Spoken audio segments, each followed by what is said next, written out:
محمد وآل محمد وعجل أعوذ بالله من الشيطان الرجيم بسم الله الرحمن الرحيم الحمد لله رب العالمين وصلى الله على سيدنا محمد نبيه وآله وسلم تسليما صلوات اللهم صل على محمد وآله بسم الله الرحمن الرحيم عن جابر بن عبد الله أنصاري عن فاطمة الزهراء عليه السلام بنت رسول الله صلى الله عليه وآله وسلم قال سمعت فاطمة أنها قالت دخل علي أبي رسول الله في بعض الأيام فقال السلام عليك يا فاطمة فقلت وعليك السلام قال إني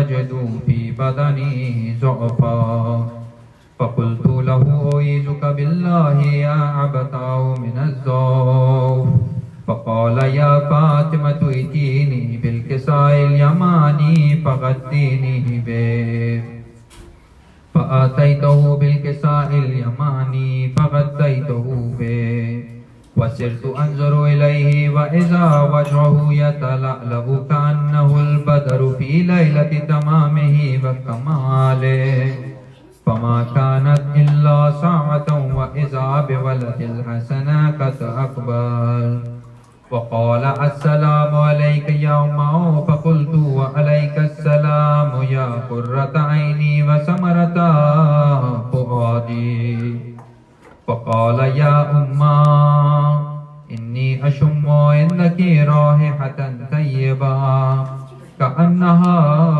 رائحة جدي رسول الله صلى الله عليه وآله وسلم فقلت نعم إن جدك تحت الكساء فأقبل الحسن نحو الكساء وقال السلام عليك يا جده يا رسول الله أتأذن لي أن أدخل معك تحت الكساء اللهم صل على محمد وآل محمد فقال عليك السلام يا ولدي ويا صاحب الحوض قد أذنت لك فدخل معه تحت الكساء فما كانت إلا ساعة وإذا بولد الحسين قد أقبل وقال السلام عليك يا أمه فقلت وعليك السلام يا ولدي ويا قرة عيني وثمرة فؤادي فقال لي يا أمه إني أشم عندك رائحة طيبة كأنها رائحة جدي رسول الله صلى الله عليه وآله وسلم فقلت نعم إن جدك وأخاك تحت الكساء فدنا الحسين نحو الكساء وقال السلام عليك يا جدا السلام عليك يا من اختاره الله أتأذن لي أن أكون معكما تحت الكساء فقال عليك السلام يا ولدي ويا شافع أمتي قد أذنت لك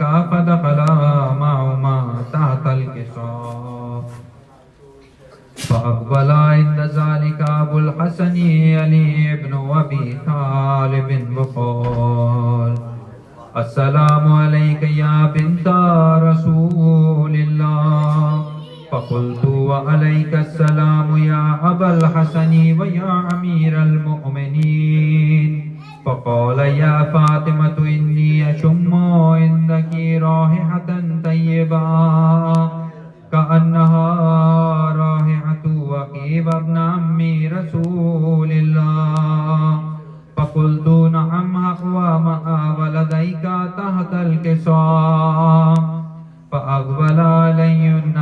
الكساء وقال السلام عليك يا رسول الله أتأذن لي أن أكون معكم تحت الكساء قال له عليك السلام يا أخي ويا وسي وخليفتي وصاحب لوي قد أذنت لك فدخل علي تحت الكساء ثم أتيت نحو الكساء وقلت السلام عليك يا أبتا يا رسول الله أتأذن لي أن أكون معكم تحت الكساء قال عليك السلام يا بنتي ويا بزاتي قد أذنت لك فدخل تحت الكساء فلما اكتملنا جميعا تحت الكساء أخذ بي رسول الله بطرفي الكساء وأومع بيده اليمنى إلى السماء وقال اللهم إن هؤلاء أهل بيتي وخاصتي وهامتي لحمهم لحمي ودمهم دمي يؤلمني ما يؤلمهم ويحزنني ما يحزنهم أنا حرب لمن حاربهم وسلم لمن سالمهم وعدو لمن عاداهم ومحب لمن أحباهم إنهم مني وأنا منهم فاجعل صلواتك وبركاتك ورحمتك وغفرانك ورضوانك علي وعليهم وأذهب عنهم الرجس وطهرهم تطهيرا صل على محمد. فقال الله عز وجل يا ملائكتي ويا سكان سماواتي إني ما خلقت سماء مبنيا ولا أرضا مديا ولا قمرا منيرا ولا شمسا مزيا ولا فلكا يدور ولا بحرا يجري ولا فلكا يسري إلا في محبة هؤلاء الخمسة الذين هم تحت الكساء. فقال الأمين جبريل يا ربي ومن تحت الكساء؟ فقال عز وجل لهم أهل بيت النبوات ومعدن الرسالة هم فاطمة وأبوها وبنوها. فقال جبريل يا ربي أتأذن لي أن أهبط إلى الأرض لأكون معهم سادسا؟ فقال الله نعم قد أذنت لك. فهبط الأمين جبريل وقال السلام عليك يا رسول الله. العلي الأعلى يقرئك السلام ويخصك بالتحية والإكرام ويقول لك وعزتي وجلالي إني ما خلقت سماء مبنيا ولا أرضا مدهية ولا قمرا منيرا ولا شمسا مزية ولا فلكا يدور ولا بحرا يجري ولا فلكا يسري إلا لأجلكم ومحبتكم وقد أذن لي أن أدخل معكم. فهل تأذن لي يا رسول الله؟ فقال رسول الله وعليك السلام يا أمين وحي الله إنه نعم قد أذنت لك. فدخل جبرائيل معنا تحت الكساء فقال لعبي إن الله قد أوحى إليكم يقول إنما يريد الله ليذهب عنكم الرجس أهل البيت ويطهركم تطهيرا.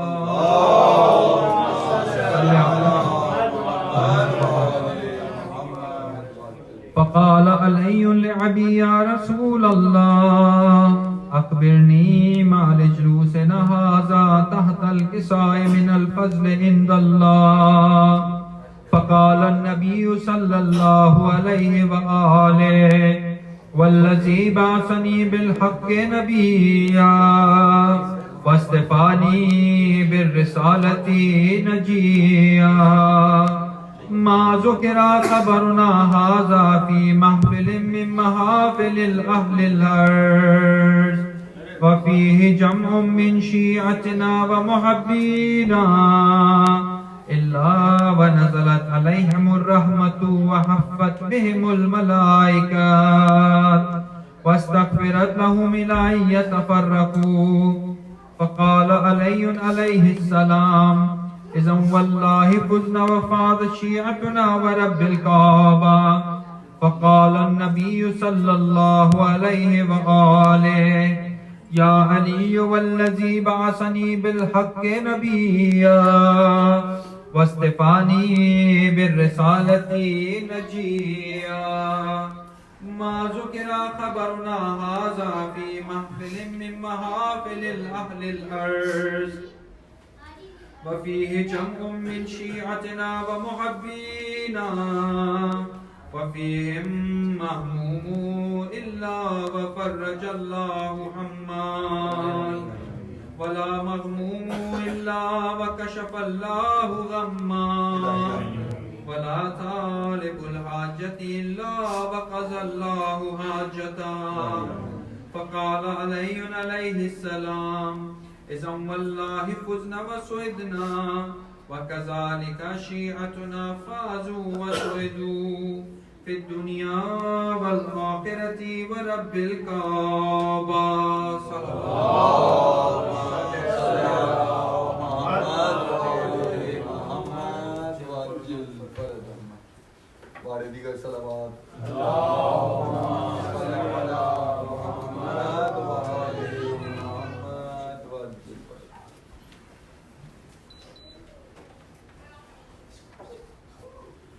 محمد وآل محمد صلوات اللهم صل على محمد وآل محمد. سلام چلنا شاہ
چڑھ کے جس منبر پہ حیدر کو برا کہتے تھے لوگ، ڈال جائیں گے جہنم میں اسی منبر سامے حیدر کے مقابل کون ٹھہرا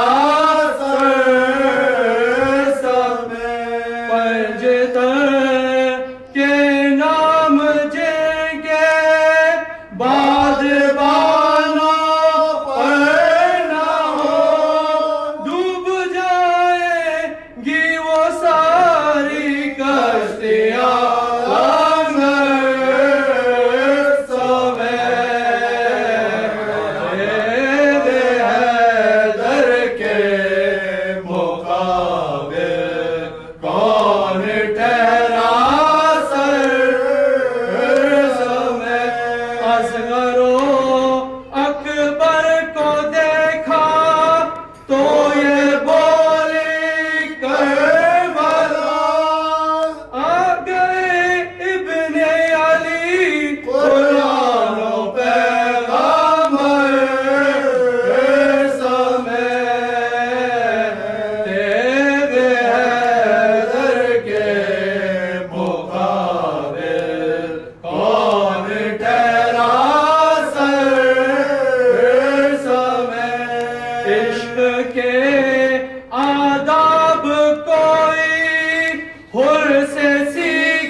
سورہ فاتحہ.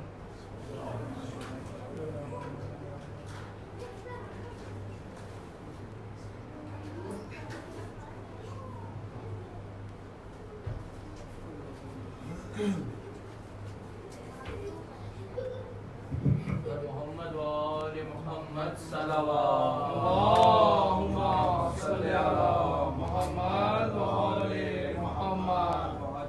آواز بلندی کا صلوات. اللہم صلی علی محمد وآل محمد. ایک دفعہ مل کے بارے دیگر نعرے صلوات. اللہم صلی علی محمد وآل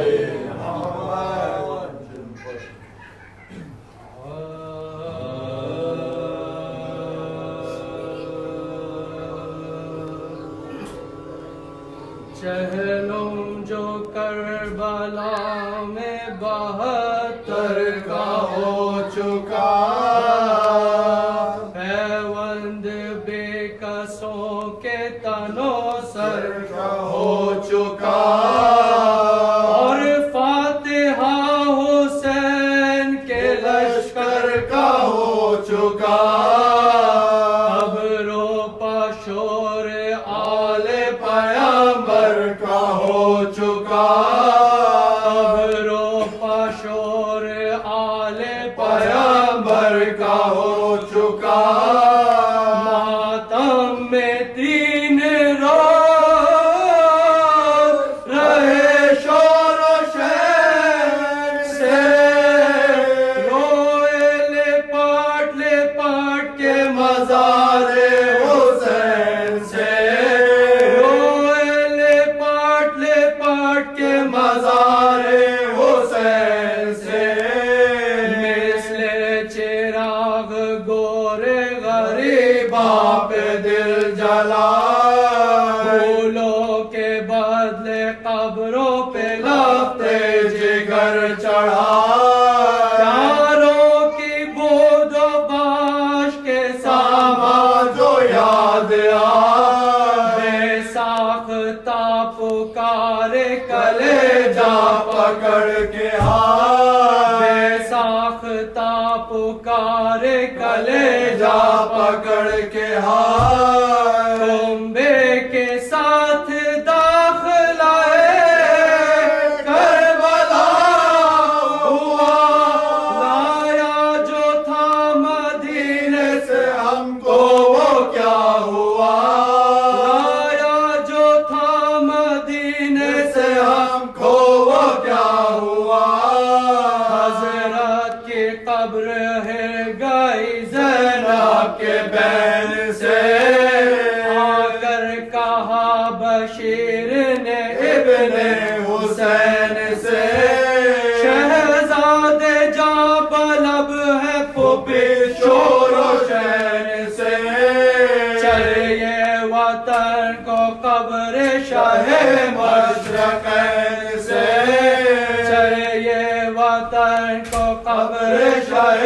مشرقین سے عابد نے پوچھا کیوں پھوپھی ہمارا قبول ہے وہ بولی اختیار ہے کیا قبول ہے وہ بولی اختیار ہے کیا قبول ہے آئے تھے کس طرح سے وطن کس طرح چلے نہ شہر ہے نہ گودیوں میں گود کے پلے سوتے تھے قبر میں جو کٹائے ہوئے گلے یہ وقت وہ تھا پھرتے تھے سب آگ کے تلے یہ وقت وہ تھا پھرتے تھے سب آگ کے تلے عابد سے بانو کہتی تھی مہلت پلے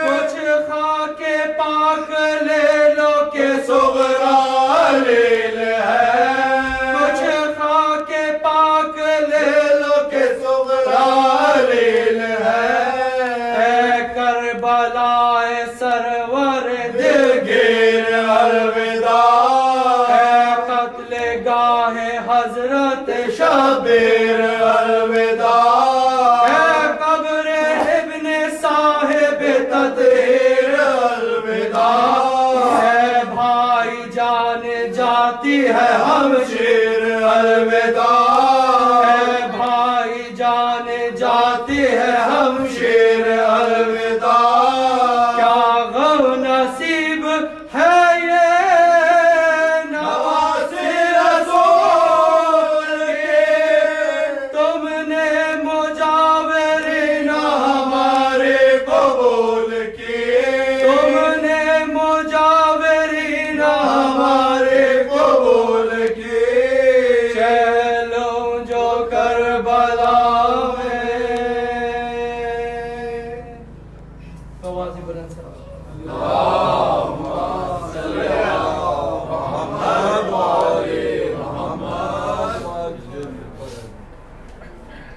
ہمارے دیگر صلوات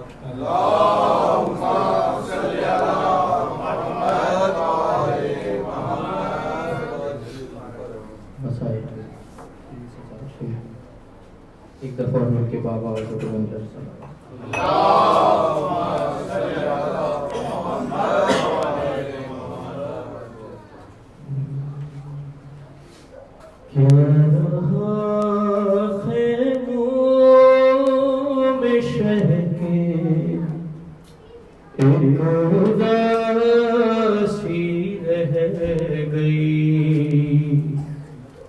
کیا رہا خیموں میں شہ کے ایک اداسی رہ گئی صرف رونے کو محمد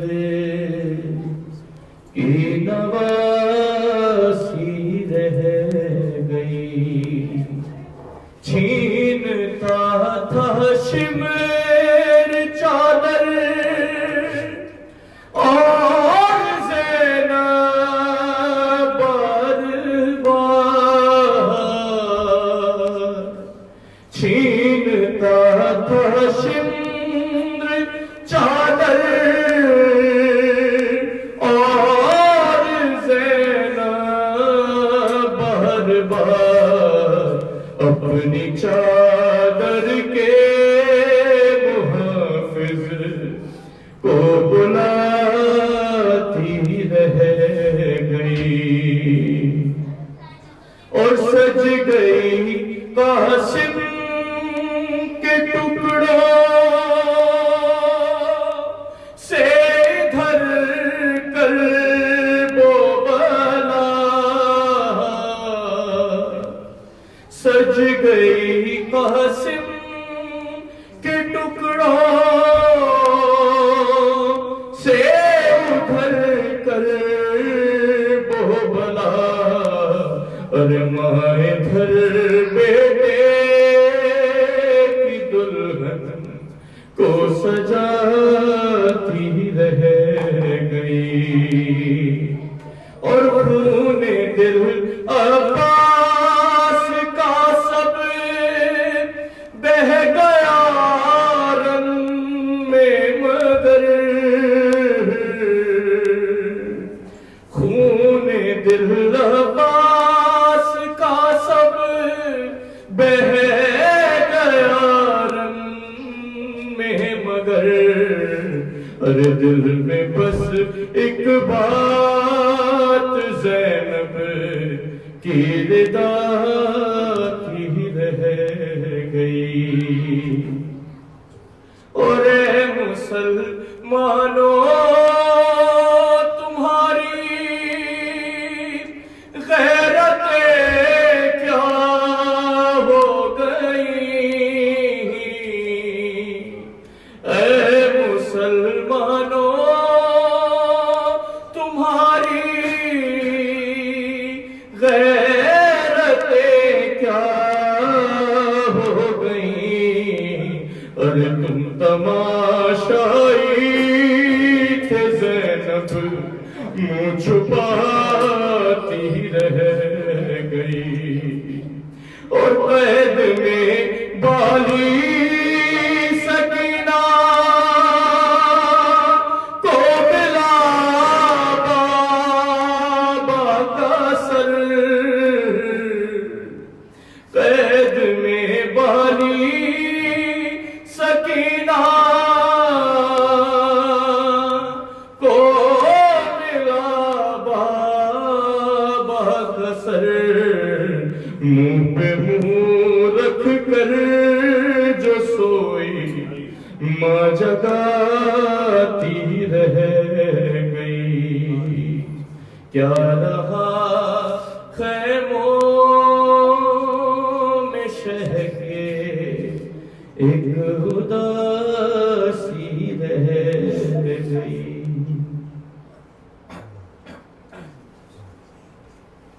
آواز بلند آ رہی صلوات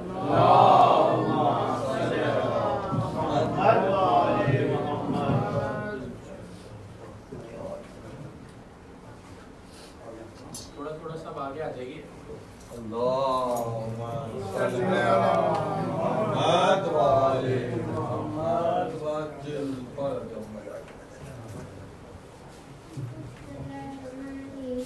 إنا أعطيناك الكوثر فصل لربك وانحر إن شانئك أبتر اللهم صل على محمد وآل محمد بسم الله الرحمن الرحيم فتقبل منك غارة كسلة السابق پیغمبر سبھی سے موجود بولو بولو تیرے خیمر کو پکارا کس نے